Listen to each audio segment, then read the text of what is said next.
Welcome aspirants, welcome back to our channel rank booster academy. आज का जो topic है वो है कैलेंडर, जो किसी भी कॉम्पिटिटिव एग्जाम के लिए बहुत ही ज़्यादा इंपॉर्टेंट टॉपिक है। हर एक कॉम्पिटिटिव एग्जाम में इससे एक ना एक क्वेश्चन तो आएगा ही आएगा। सो आज वो टॉपिक एकदम शुरू से डिस्कस करते हैं। पूरा टॉपिक आज एक दिन में कवर नहीं होगा, 2-3 क्लास चाहिए। तो इसके बाद हम लोग न्यूमेरिकल सॉल्व करेंगे। पहले उसका पूरा बेसिक समझ लेते हैं, देखते हैं इसमें कितना सारा टॉपिक होता है। ठीक है, तो शांति से पूरा बेसिक समझो, पहले पूरा कॉन्सेप्ट समझो, इसके बाद क्वेश्चन लगाओ। कोई भी क्वेश्चन तुम्हारा सॉल्व नहीं होगा ऐसा नहीं आएगा। ठीक है, जितना भी डिफिकल्ट टॉपिक, जितना भी डिफिकल्ट क्वेश्चन होगा इसमें से तुम कर ही पाओगे, क्योंकि हम लोग बेसिक से समझेंगे, कोई एक्स्ट्रा ट्रिक इसमें अप्लाई नहीं होगा। ठीक है, ओके। सो मैं कैमरा बंद कर रहा हूँ और पूरा क्लास आराम से सुन लो। सुनने के बाद इसके बाद हम लोग जब क्वेश्चन करेंगे तब देख लेना कैसा आता है क्वेश्चन। ठीक है, हाँ। सो पहले हम लोग ये इसका जो डेफिनेशन होता है कि कैलेंडर का जो डेफिनेशन होता है वो पहले समझेंगे। कैलेंडर किसको कहा जाता है? देखो, कैलेंडर मतलब जो 7 दिन हम लोग के पास होता है एक वीक में, मतलब सोमवार से लेके एकदम संडे तक जितना सारा डेट होता है हम लोग का, वो 7 दिन का जो रिपीटेशन होता है, उस रिपीटेशन को ही हम लोग क्या बोलते हैं? कैलेंडर बोलते हैं। इसका मतलब कैलेंडर का डेफिनेशन सीधा सीधा क्या हो गया? Repetition of 7 days. वो 7 डेज कौन सा है? मंडे से शुरू होके एकदम संडे तक। ये पूरा 7 दिन का जो रिपीटेशन होता है, इसका मतलब मंडे से शुरू होकर संडे तक, इसके बाद फिर से मंडे से शुरू होकर संडे तक, इसका जो रिपीटेशन चल रहा है, एकदम सालों से जो रिपीटेशन चल रहा है, उसको ही हम लोग क्या बोलते हैं? कैलेंडर बोलते हैं। ठीक है, तो ये जो कैलेंडर है, वो जो जिसने इसको कैलेंडर को मतलब इन्वेंट किया था, उसका नाम है ग्रेगोरियन कैलेंडर। Gregorian calendar. इनका जो होम टाउन है वो है मिशोर में। ठीक है, तो उन्होंने जो कैलेंडर बनाया था, उस कैलेंडर में जो शुरू का मंथ जो था, वो कैलेंडर में जो शुरू का मंथ था वो था एक्चुअली मार्च मंथ। वो ख़त्म जहाँ पे होता है वो फरवरी मंथ पे ख़त्म होता है। ठीक है, मगर ब्रिटिश जो है, वो ब्रिटिश आके क्या किया, ये जो उनका जो सिस्टम था मार्च में शुरू होकर फरवरी में ख़त्म होने का जो कैलेंडर होता था, उसको चेंज करके, मतलब कैलेंडर चेंज नहीं किया, जो शुरू का डेट है, ईयर का जो शुरू का डेट है, उसको चेंज करके वो जनवरी से दिसंबर तक कर दिया। किसने किया? ये ब्रिटिश ने किया था। ठीक है, इसीलिए हम लोग 1 जनवरी को हैप्पी न्यू ईयर मनाते हैं। मगर ग्रेगोरियन कैलेंडर जो था, जो जिसने इस कैलेंडर को बनाया था, उन्होंने क्या किया? उन्होंने मार्च मंथ से कैलेंडर शुरू किया था। ठीक है, और उन्होंने एक चीज़ और ध्यान रखने वाली बात है कि उन्होंने जो कैलेंडर शुरू किया था, उस कैलेंडर का जो फर्स्ट डे था, मतलब पहला कैलेंडर का जो फर्स्ट डे था, वो उन्होंने मंडे कंसिडर किया था। ठीक है, वो संडे नहीं है। बहुत सारा बुक में वैसा संडे भी बोल सकता है, मगर संडे नहीं है, वो मंडे से शुरू हुआ था। ठीक है, जो कैलेंडर है वो मंडे से शुरू हुआ था। हाँ, अभी ये जो कैलेंडर में हम लोग 2 तरीके के ईयर के बारे में बात करते हैं। हम लोग एकदम छोटे से सीख के आए कि 2 तरीके के ईयर होता है। एक होता है मेरा ऑर्डिनरी ईयर और एक होता है मेरा लीप ईयर। अभी उसके बारे में एकदम डिटेल में समझेंगे, किसको हम ऑर्डिनरी ईयर बोलेंगे और किसको हम लीप ईयर बोलेंगे। ठीक है, तो एक ऑर्डिनरी ईयर जो होता है, वो उसमें क्या होता है कि उसमें 365 डेज होता है। जो ऑर्डिनरी ईयर मेरा होता है, ऑर्डिनरी ईयर को मैं OY लिख लेता हूँ, और लीप ईयर जो होता है वो होता है मेरा 366 डेज, और एक ऑर्डिनरी ईयर में होता है 365 डेज। अभी ये 365 डेज और 366 डेज, ये जो है वो एक्चुअली एग्जैक्ट वैल्यू नहीं है। मतलब एक ईयर में हम लोग ऐसा बोल सकते हैं कि 365 डेज है, वो एग्जैक्ट वैल्यू नहीं है। क्योंकि ये जो रिपीटेशन ऑफ कैलेंडर होता है, ये जो कैलेंडर के बारे में हम लोग बात कर रहे हैं, ये जो ईयर के बारे में हम लोग बात कर रहे हैं, ये एक्चुअली कहाँ से आता है? ये आता है, ये जो अर्थ है मेरा, हम लोग का जो प्यारा अर्थ है, वो अर्थ क्या करता है? ये जो सन है, सन के चारों तरफ ऐसे घूमता है। अभी एक पूरा राउंड घूम के फिर से इसी जगह पे आने में अर्थ को टाइम लगता है 365 days, 5 hour 48 minute and 40 second. किसी किसी बुक में इसको शायद 11 सेकेंड भी दे सकता था। मगर ये जो मैं बताया हूँ ये मेरा करेक्ट डाटा है, 42 ही है। ठीक है, तो देखो अभी ये पूरा अर्थ को पूरा जो सन है, पूरा सन के चारों तरफ घूम के आने में इतना सारा टाइम लगता है। मगर हम लोग ने क्या किया, ग्रेगोरियन कैलेंडर क्या किया, ये जो ऑर्डिनरी ईयर है उसको उन्होंने 365 डेज ले लिया था। तो अगर इसको 365 डे ले लिया तो उन्होंने क्या किया, उन्होंने पूरे साल में जो ये 5 आवर 48 मिनट और 40 सेकंड जो टाइम है उसको क्या कर दिया, उसको नेग्लिजिबल कर दिया। देखो इसको एक्चुअली नेग्लिजिबल नहीं किया, उन्होंने क्या किया, देखो ये जो टाइम है ये लगभग 6 आवर है। ठीक है, इसीलिए उन्होंने क्या किया कि 4 साल के बाद, 4 ईयर के बाद ये जो 6 ईयर अगर 6 ईयर के अगर रिपीट होगा तो वो 4 साल के बाद कितना हो जाएगा, 24 आवर ऐसा हो जाएगा। तो इसका मतलब हम लोग क्या जानते हैं कि 24 आवर में 1 डे होता है। इसीलिए उन्होंने 4 साल के बाद जो ईयर उन्होंने कैलकुलेट किया था उस ईयर में क्या कर दिया, 365 डेज के साथ एक 1 डे उन्होंने ऐड कर दिया। और जो ये 1 डे है वो 1 डे उन्होंने क्या किया, फरवरी जो मंथ है उसके एंड में लगाया। तो फरवरी मंथ के एंड के लगाने के बाद क्या हो गया, वो फरवरी मंथ मेरा 29 डेज में हो गया, क्योंकि पहले 28 डेज में था। जब लीप ईयर होता है वो फरवरी मंथ के एंड पे उन्होंने लगाया था, मतलब कैलेंडर ग्रेगोरियन कैलेंडर ने लगाया था। इसीलिए हम लोग सोचते थे ऐसे कि ये जो 1 डे एक्स्ट्रा आता है वो दिसंबर मंथ के बाद में क्यों नहीं आता, वो फरवरी मंथ के बाद में क्यों आता है, क्योंकि पहला जो कैलेंडर ग्रेगोरियन कैलेंडर ने जो कैलेंडर बनाया था उन्होंने मार्च मंथ से वो ईयर शुरू किया था और फरवरी मंथ में वो ईयर जाके ख़त्म हुआ। इसीलिए लास्ट में फरवरी मंथ के लास्ट में उन्होंने 1 डे ऐड करके 4 साल के बाद उन्होंने लीप ईयर ऐसे कैलकुलेट कर लिया था। ठीक है, ओके। अभी देखो, अभी ये जो लीप ईयर वाला फंडा है इसमें क्या होता है कि हम लोग ऐसे जानते हैं कि किसी भी एक ईयर को अगर मैं 4 से डिवाइड करता हूँ, किसी भी एक ईयर को, मान लो कि मैंने ऐसे ले लिया 1976, अगर इस ईयर को अगर 4 से डिवाइड जाता है उसी ईयर को हम लोग क्या मान लेते थे, लीप ईयर मान लेते थे। मगर ये कॉन्सेप्ट हर वक्त सही नहीं है, क्योंकि एक ईयर को ऐसे 4 से डिवाइड कर लिया, मान लो 4 से डिवाइड हम लोग कैसे कर सकते हैं, लास्ट के अगर 2 डिजिट अगर 4 से डिवाइड जाता है तो पूरा जो नंबर होता है वो 4 से डिवाइड जाता है। तो उसके हिसाब से ये जो 1976 है वो मेरा क्या होता है, लीप ईयर होता है।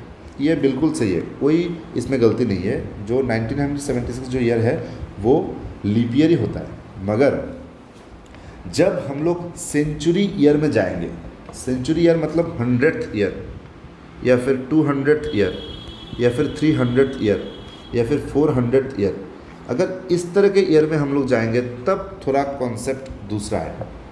क्योंकि देखो ये जो 100th ईयर है इसके पहले मैं एक 96 वाला ईयर भी पाता था, और इस 96 को देखो 4 से डिवाइड जाता है, तो हम लोग क्या मानते हैं, इस 96 को लीप ईयर ही मानते हैं। तो इसके 4 साल के बाद वो 100 ईयर आएगा, इस 100 को भी हम लोग 4 से डिवाइड कर सकते हैं, आंसर आएगा 25, मतलब ये 4 से एग्जैक्टली डिवाइड जाता है। तो इसको भी लीप ईयर शायद मतलब इसको लीप ईयर होना चाहिए था। मगर ये जो सेंचुरी ईयर वाला कॉन्सेप्ट है उसमें क्या होता है, ये जो 100th वाला जो ईयर है वो लीप ईयर नहीं माना जाता। तो क्या किया कि जितना सारा तुम्हारा सेंचुरी ईयर है, सेंचुरी मतलब 800 हो गया, 900 हो गया, 1000 हो गया, 1200 हो गया, 1400 हो गया, इतना सारा जो ईयर है वो मेरा सेंचुरी ईयर है। जब मैं सेंचुरी ईयर में जाऊंगा, और मतलब बीच वाला जो ईयर है उसको तो हम लोग 4 से डिवाइड कर लेंगे। अगर 4 से एग्जैक्टली डिवाइड जाता है तो वो सारा ईयर मेरा लीप ईयर ही हो जाता है। जब मैं सेंचुरी ईयर में जाता हूँ तब वो कॉन्सेप्ट क्या होता है, सेंचुरी ईयर में अगर जिस ईयर को 400 से डिवाइड जाता है, 400 से अगर डिवाइड जाता है तो उसमें वो ईयर मेरा लीप ईयर होता है। मान लो कि 800 जो ईयर है उस 800th ईयर को हम लोग 400 से डिवाइड कर सकते हैं, एग्जैक्टली डिवाइड जाएगा, वो आंसर आएगा 2। ये जो 800 है वो मेरा लीप ईयर होगा। 900 जो ईयर है उसको 400 से एग्जैक्टली डिवाइड नहीं जाएगा, 4 से डिवाइड जाता है मगर 400 से नहीं डिवाइड जाता है। जब सेंचुरी ईयर के बारे में बात होगा तब लीप ईयर अगर हम लोग को फाइंड आउट करना है तब हम लोग उस ईयर को 400 से ही डिवाइड करते हैं। अगर 400 से डिवाइड जाता है तो हम लोग मानते हैं वो जो ईयर है वो मेरा लीप ईयर है। तो अभी तक शायद समझ में आ गया कि लीप ईयर किसको बोलते हैं और ऑर्डिनरी ईयर किसको बोलते हैं। तो फिर से मैं एक बार रिकैप कर देता हूँ इसको। देखो इसमें क्या होता है कि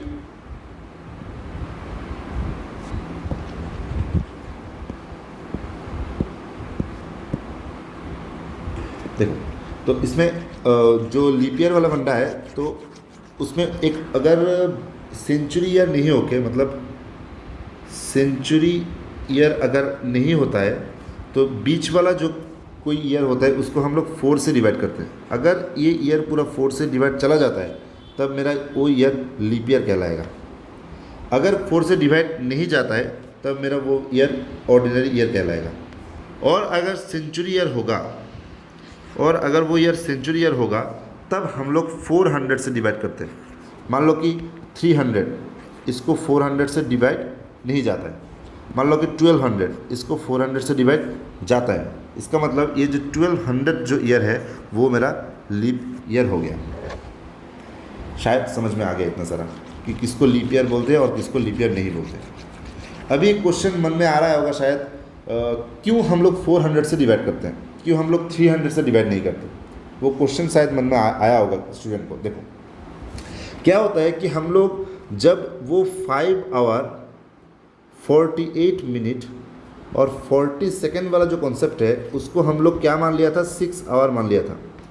6 आवर मानने के बाद हम लोग 4 ईयर मतलब 4 साल के बाद हम लोग क्या करते हैं, 1 डे ऐड कर देते हैं। मगर देखो ये एग्जैक्टली 6 आवर थोड़ी ना है, ये एग्जैक्टली 6 आवर नहीं है। इसमें क्या होता है, लगभग 12 मिनट का क्या होता है, हम लोग ज़्यादा टाइम ले लेते हैं 12 मिनट का।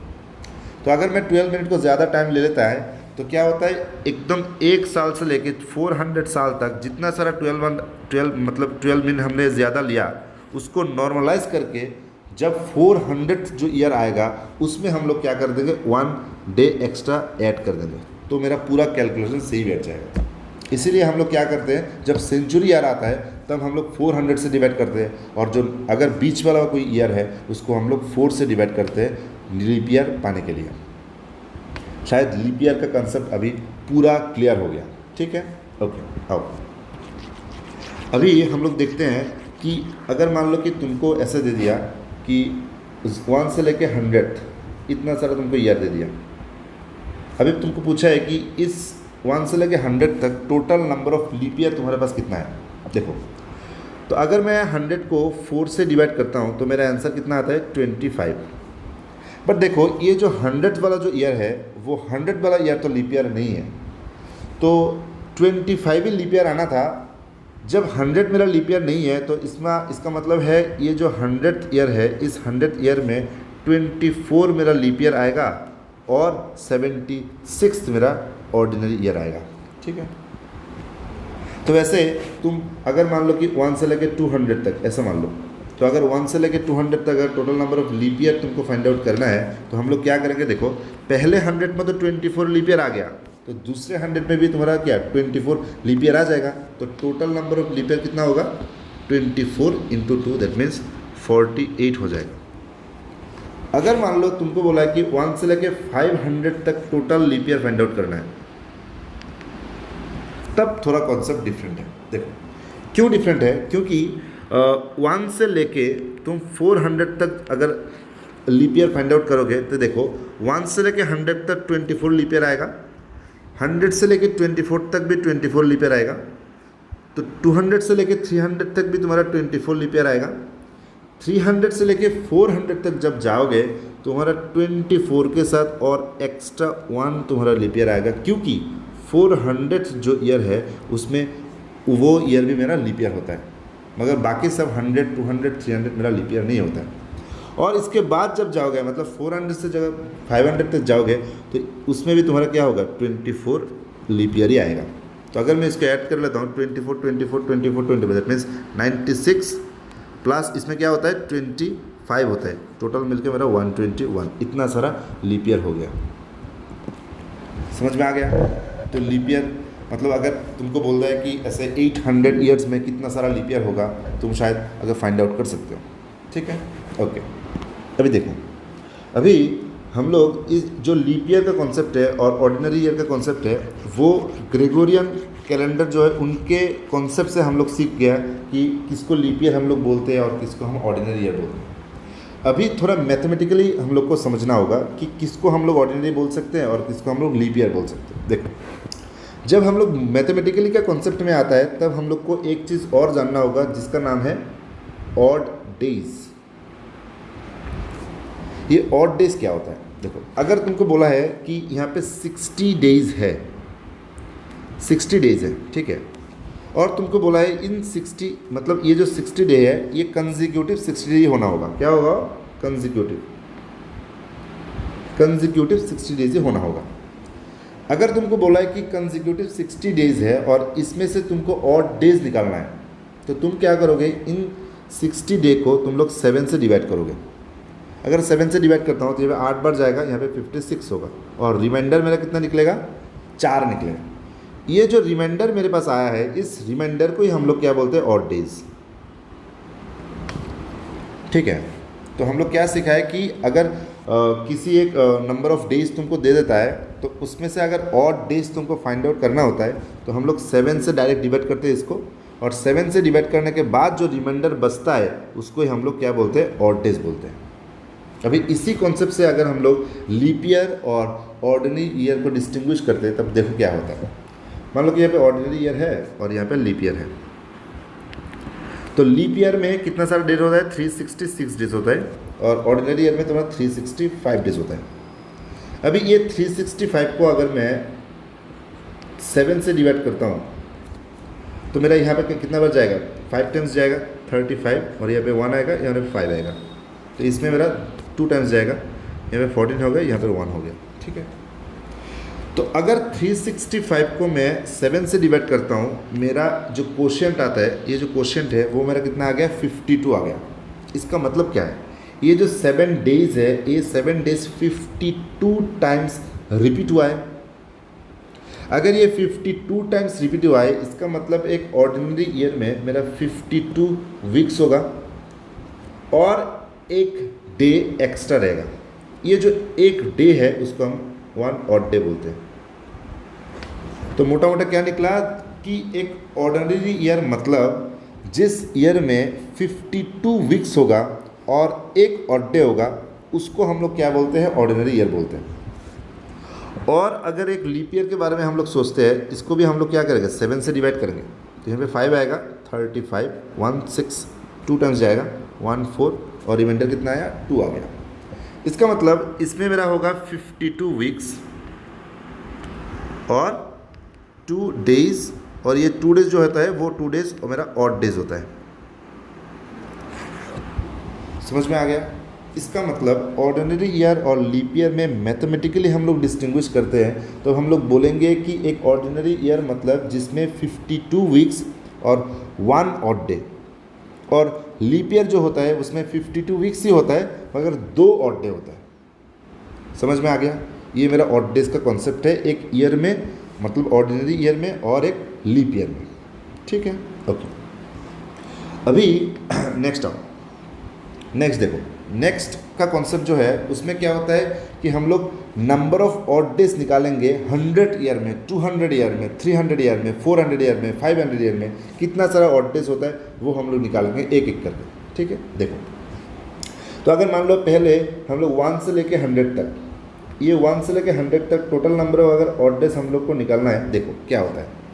इसमें हम लोग पहले भी सीखा था, हम लोग कितना सारा लीप ईयर इसमें हो गया, लीप ईयर 24 यहाँ पे लीप ईयर हो गया, और ऑर्डिनरी ईयर मेरा कितना हो गया? 100 में 76 ऑर्डिनरी ईयर आ गया। तो हम लोग अभी सीखा है कि एक ऑर्डिनरी ईयर में एक ही मेरा ऑड डे होता है और एक लीप ईयर में मेरा 2 ऑड डेज होता है। तो यहाँ पे अगर टोटल ऑड डेज हम लोग को फाइंड आउट करना है तो टोटल ऑड डेज हम लोग कैसे निकालेंगे? देखो, यहाँ पे ऑड डेज लिखता हूँ मैं। तो लीप ईयर 24 लीप ईयर है और एक लीप ईयर में 2 ऑड डेज है, इसका मतलब 24 इंटू 2 कर देंगे हम लोग, तो total number of odd days हम लोग निकाल लिया 24 लीप ईयर में। और मेरा 76 ऑर्डिनरी ईयर है, इसको हम लोग 1 से मल्टीप्लाई करते हैं। तो यहाँ पे ये अगर टोटल हम लोग निकालेंगे, देखो कितना होता है। यहाँ पे हो गया 48 प्लस 76, ऐड कर दो, यहाँ पे 14, 1 रिमेनिंग, यहाँ पे 8 हो गया और 12। तो total number of odd days कितना निकला मेरा 124, नहीं, ये total number of odd days नहीं है। हम लोग क्या करेंगे, अगर मेरा total number of odd days 7 से ज़्यादा आ रहा है, मतलब यहाँ पे देखो 124 आ गया, अगर ये 7 से ज़्यादा आ रहा है, हम लोग क्या करेंगे, इसको फिर से 7 से डिवाइड करेंगे। तो अगर हम लोग इसको फिर से 7 से डिवाइड करते हैं तो देखो कितना आता है, यहाँ पे 1 जाएगा 7, 54, यहाँ पे 7 टाइम्स जाएगा 49, आएगा रिमाइंडर 5। और ये जो रिमाइंडर है, ये रिमाइंडर ही मेरा क्या होता है, ऑड डेज होता है। इसका मतलब 1 से लेके 100 तक, 1 से लेके 100 तक total number of odd days मेरा कितना आ गया, 5 ऑड डेज आ गया। तो हम लोग लिस्ट आउट कर लेते हैं, 1 से लेके 100 तक total number of odd days कितना आ गया, 5 आ गया, सही है, ओके। नेक्स्ट हम लोग 1 से लेके 200 तक ऑड डेज निकालेंगे। देखो अगर 1 से लेके 100 तक 5 ऑड डेज है, इसका मतलब फिर से 100 से 200 तक भी 5 ऑड डेज आएगा। तो यहाँ पे भी 5 ऑड डेज अगर आएगा तो टोटल ऑड डेज कितना लिख देगा, 5 + 5 दैट मीन्स 10। देखो ये जो नंबर है, ये नंबर क्या हो गया, 7 से ज़्यादा हो गया। अगर ये 7 से ज़्यादा हो गया मतलब 7 से इसको डिवाइड करना होगा हमको। एक बार जाएगा यहाँ पे 7 और रिमाइंडर कितना बचता है, 3 बचता है। और ये जो 3 मेरा है, यही मेरा ऑड डेज है। इसका मतलब 1 से लेके 200 तक total number of odd days कितना निकला मेरा, 3। नेक्स्ट स्टेप जाओ, नेक्स्ट में क्या होता है, 1 से लेके 300 तक निकालो। 1 से लेके अगर 300 तक हम लोग जाएंगे तब देखो क्या होता है, तब मेरा पहले 100 में 5, सेकेंड 100 में भी 5 और थर्ड 100 में भी 5 आ गया। इसका मतलब 5 + 5 + 5 टोटल हो गया 15, सॉरी हाँ 15। अभी अगर इस 15 को हम लोग 7 से डिवाइड करते हैं, 2 बार जाएगा, यहाँ पे 14, रिमाइंडर बचता है 1। तो ये जो 1 है वो मेरा ऑड डेज है, इसमें हो गया 1। नेक्स्ट अगर 1 से हम लोग 400 तक हिसाब करेंगे तो यहाँ पे टोटल ऑड डेज देखो कितना आएगा। पहले 100 में 5 आ जाएगा, सेकेंड 100 में 5 आ जाएगा, थर्ड 100 में 5 आ जाएगा, मगर फोर्थ 100 में 5 ऑड डेज तो आएगा, एक्स्ट्रा करके और एक दिन भी एक्स्ट्रा आएगा, क्योंकि जो 400 वाला जो ईयर है वो भी मेरा क्या है, लीप ईयर है। तो इसके लिए और एक डे एक्स्ट्रा आएगा मेरा। ये कौन सा वाला का है, ये 300 से लेके 400 तक जितना सारा ऑड डेज निकालना है उसका। तो टोटल मेरा ऑड डेज कितना आ गया, देखो यहाँ पे 5 + 5 + 5 + 5 दैट इज़ 20, 20 + 1 दैट इज़ 21। अगर मैं इसको 7 से डिवाइड करता हूँ, एग्जैक्टली 3 टाइम्स चला जाता है मेरा, और आंसर मतलब रिमाइंडर बचता है मेरा कितना, 0। तो 1 से लेके 400 तक total number of odd days मेरा कितना आ गया, 0 आ गया। शायद ऑड डेज का कंसेप्ट समझ में आ गया, ठीक है। देखो अभी ये ऑड डेज का कॉन्सेप्ट हम लोग को सीखना क्यों है, ये भी तो ज़रूरी है। क्यों सीखेंगे हम लोग, क्योंकि देखो कॉन्सेप्ट क्या है, कॉन्सेप्ट ये बोलता है कि हम लोग जो ग्रेगोरियन ने हम लोग को बताया था, ग्रेगोरियन बताया था कि जो तुम्हारा कैलेंडर शुरू होता है वो किससे शुरू होता है, मंडे से शुरू होता है। इसके बाद ट्यूसडे आता है, इसके बाद वेडनेसडे आता है, इसके बाद थर्सडे आता है, देन फ्राइडे आता है, सैटरडे आता है, देन मेरा संडे आता है। और उन्होंने बोला है कि मंडे का जो कोड होता है वो क्या होता है, 1 होता है, यहाँ पे 2, यहाँ पे 3, यहाँ पे 4, यहाँ पे 5, यहाँ पे 6, यहाँ पे 7 नहीं बोल के इसको 0 भी बोल सकते हैं हम लोग, ठीक है। इस कोड को हम लोग को याद रखना होगा। याद क्यों रखेंगे, ये तो एकदम इजी कोड है, सबको याद आ जाएगा। देखो इस कोड का और इस ऑड डेज का क्या रिलेशन है हम लोग अभी देखेंगे।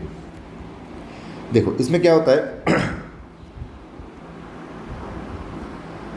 देखो इसमें हम लोग, हाँ ये जो 5, 3, 1 और 0 आ गया, ये 5, 3, 1 और 0 का बहुत ही ज़्यादा एक सिग्निफिकेंस है। क्या सिग्निफिकेंस है, देखो सिग्निफिकेंस ये होता है कि अगर कोई एक सेंचुरी ईयर होगा, अगर कोई एक सेंचुरी ईयर होगा, उस सेंचुरी ईयर का जो लास्ट डे होगा, मतलब मैं 100th वाला जो ईयर है, या फिर 200th वाला जो ईयर है, या फिर 500th वाला जो ईयर है, उन ईयर के बारे में बोल रहा हूँ। और ये सारा जो ईयर है, उन ईयर का जो लास्ट डे है, लास्ट डे मतलब December 31 जो डे है, वो डे इसी जो कोड मतलब इसी जो ऑड डेज आया है उस ऑड डेज के कॉरस्पॉन्डिंग ही होता है। मतलब देखो यहाँ पे 5 मेरा कौन सा है, ये है, 3 कौन सा है, ये है, 1 कौन सा है, ये है, और 0 कौन सा है मेरा, ये है।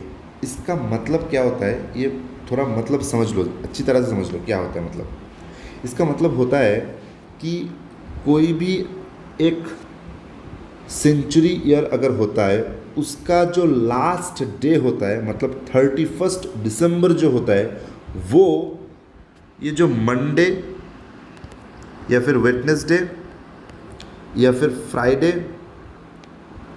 और संडे, इन चारों दिन में से ही कोई ना कोई एक दिन होगा और दूसरा कोई दिन कभी भी नहीं हो सकता है।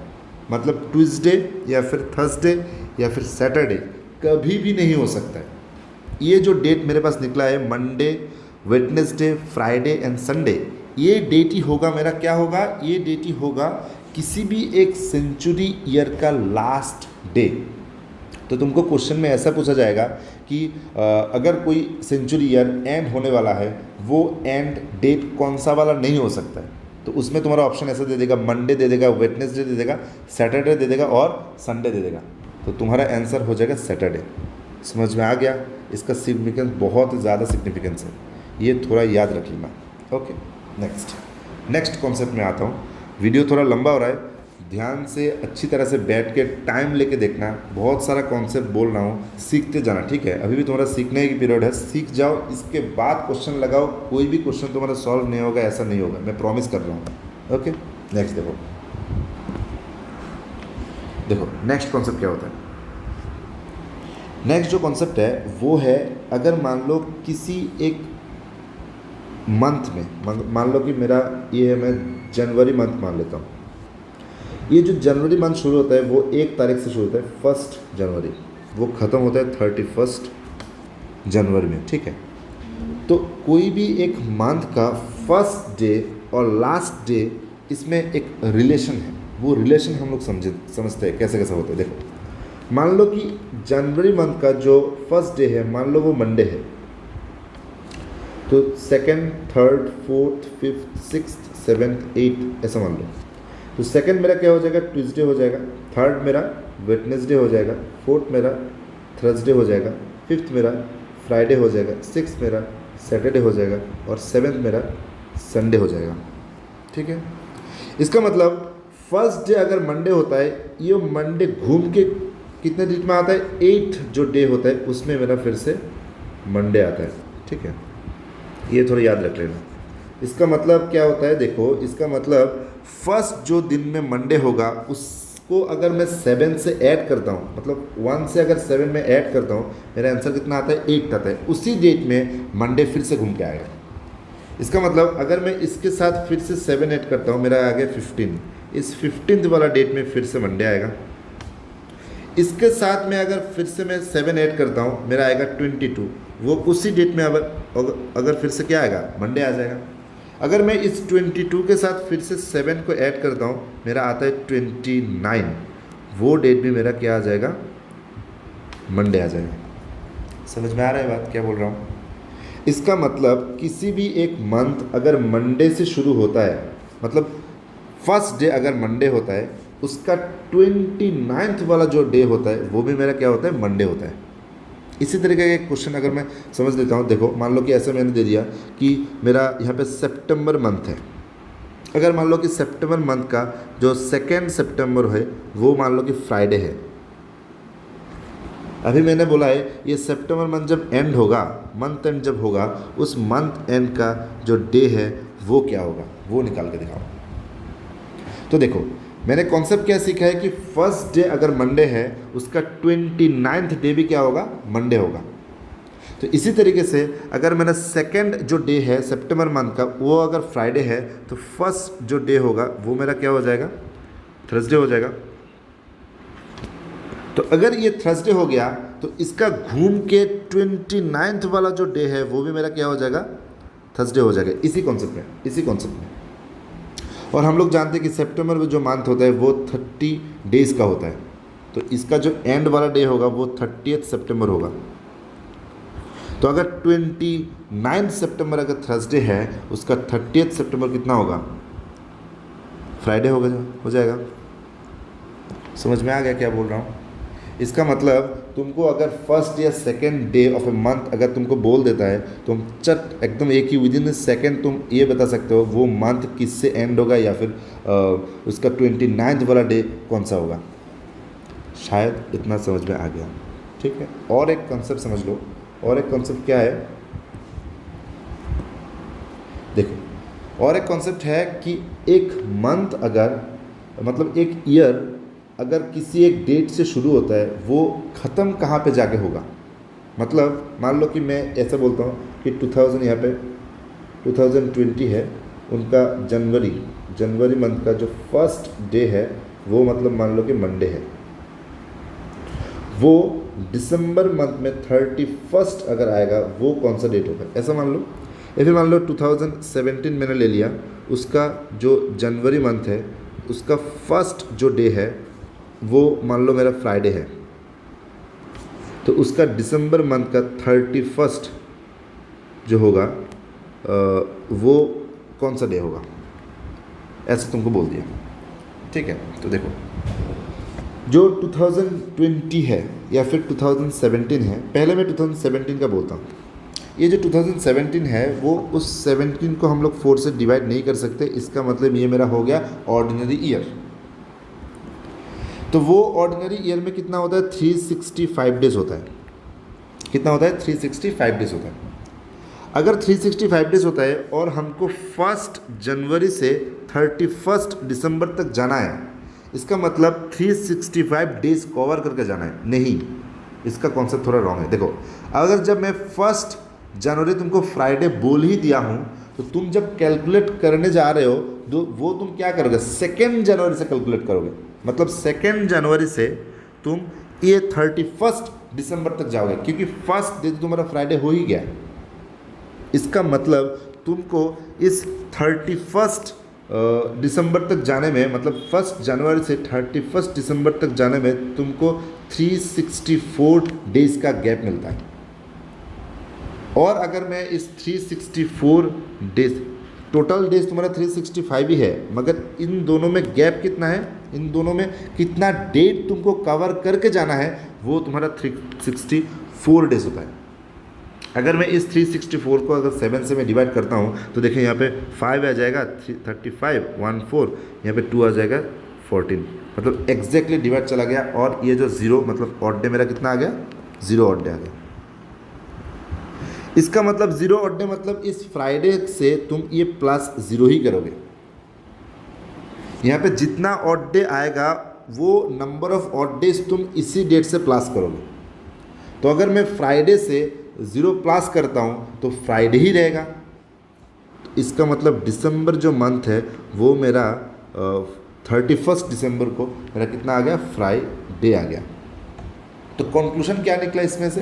कंक्लूजन वही निकला कि अगर कोई एक ऑर्डिनरी ईयर है, उस ऑर्डिनरी ईयर का फर्स्ट डे ऑफ जनवरी अगर फ्राइडे है, उसका 31 दिसंबर भी फ्राइडे ही होगा। इसका मतलब कोई भी एक ऑर्डिनरी ईयर तुम ले लो जो लीप ईयर नहीं होता है, वो ले लो, वो जिस डे से शुरू होता है उसी डे से ही ख़त्म होता है। ये मेरा ऑर्डिनरी ईयर का कॉन्सेप्ट है। अगर तुम लीप ईयर में आते हो, देखो लीप ईयर में थोड़ा कॉन्सेप्ट डिफरेंट है। लीप ईयर में क्या होता है? टोटल 366 डेज होता है, मगर जब तुम जनवरी 1 से दिसंबर 31 तक जाओगे तब तुमको यहाँ पे 365 डेज कवर करके जाना होता है। और इस 365 को तुम अगर 7 से डिवाइड करते हो, यहाँ पे 364 और 52 जाता है और रिमाइंडर तुम्हारा बचता है 1। और अगर यहाँ पे रिमाइंडर 1 बचता है, तुम इस मंडे के साथ +1 कर दोगे तो तुमको आ जाएगा ट्यूसडे। इसका मतलब जो अगर ऑर्डिनरी ईयर होता है उसमें जिस डे से तुम्हारा ईयर शुरू होता है उसी डे से तुम्हारा ईयर ख़त्म होता है। और लीप ईयर में जिस डे से तुम्हारा ईयर शुरू होता है उसके बाद वाला जो डे होता है, मतलब मंडे से अगर शुरू होता है तो ट्यूसडे जाके वो पूरा ईयर ख़त्म होता है। शायद इतना सारा कॉन्सेप्ट समझ में आ गया। नेक्स्ट जो क्लास होगा, मतलब कैलेंडर का जो पार्ट 2 होगा, उस पार्ट 2 में इसी तरीके का बहुत सारा क्वेश्चन हम लोग सॉल्व करेंगे, और भी बहुत बहुत बहुत सारा कॉन्सेप्ट है। अगर तुम अंदर से जानना चाहते हो तो ऐसे ही पढ़ना होगा, हम लोग का चैनल फॉलो ही करना होगा, और पसंद आता है तो लाइक ज़रूर करना। ये एक लाइक तुम्हारे लिए तो कुछ नहीं होता है, मेरे लिए बहुत कुछ होता है, मोटिवेशन बहुत सारा मिलता है, क्लास करने में बहुत मज़ा आता है। तो ये थोड़ा ध्यान रख लेना। बाकी मैं लगा हुआ हूँ, तुम भी लगे रहो, कैसे सिलेक्शन नहीं मिलता है मैं देखता हूँ। So thanks a lot, thank you everyone. इतना सारा सपोर्ट, बहुत सारा सपोर्ट मिलता है, शुरू शुरू में बहुत इतना सारा सपोर्ट मिल गया, मुझे एक्सपेक्ट ही नहीं हुआ था। Thanks a lot. और अगर किसी को ऑफलाइन क्लास भी ज्वाइन करना होता है तो इस नंबर में तुम लोग कांटेक्ट कर सकते हो, इस ईमेल में तुम लोग ईमेल कर सकते हो। सो थैंक्स अ लॉट, और अच्छे रहो, प्रिपरेशन करते रहो। कोई भी एक प्रॉब्लम होता है कमेंट सेक्शन में ज़रूर बोलना कि सर ये थोड़ा टॉपिक अगर डिस्कस कर देते तो बहुत अच्छा होता है। तो कमेंट में ज़रूर लिखना कि क्या क्या कौन सी तरीके की क्लास तुमको चाहिए। अगर बोलते हो तो मेरे लिए बहुत ईजी हो जाता है एक तरीके का क्लास लाना। ठीक है, thank you, thanks a lot.